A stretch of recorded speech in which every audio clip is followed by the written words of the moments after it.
This procedure allows you to change virtual interface names using the L2 table sheet of the device file. I can see the diagrams show both L2 and L3 configurations. What happens when we update the interface names? When you modify a virtual interface name, it updates in the L2 configuration diagram. And if the virtual interface type is L3, the interface name in the L3 configuration diagram is also automatically updated. That's convenient. One change updates both diagrams simultaneously. The first step is generating a device port management table. How do we get this table? You need to export the device file by referring to section 2-4, exporting device files with commentary. Got it. So we start by exporting the existing device configuration. Now we update the L2 table sheet to change the virtual interface name. Looking at this example, I see we need to edit the virtual port name column. How exactly do we enter the new name?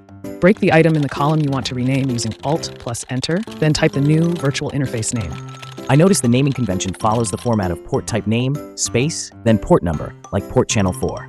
After updating the device file, we need to synchronize this information with the master data. This looks like a drag and drop process. Can you walk me through it?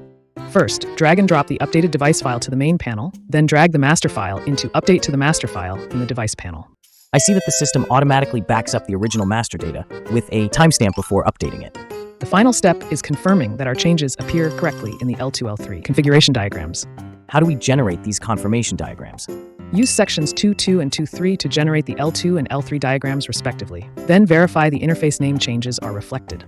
Perfect. So we can visually confirm that both the L2 and L3 diagrams show our updated virtual interface names. This reference section explains the L2 table sheet structure in detail. What are the key columns we need to understand?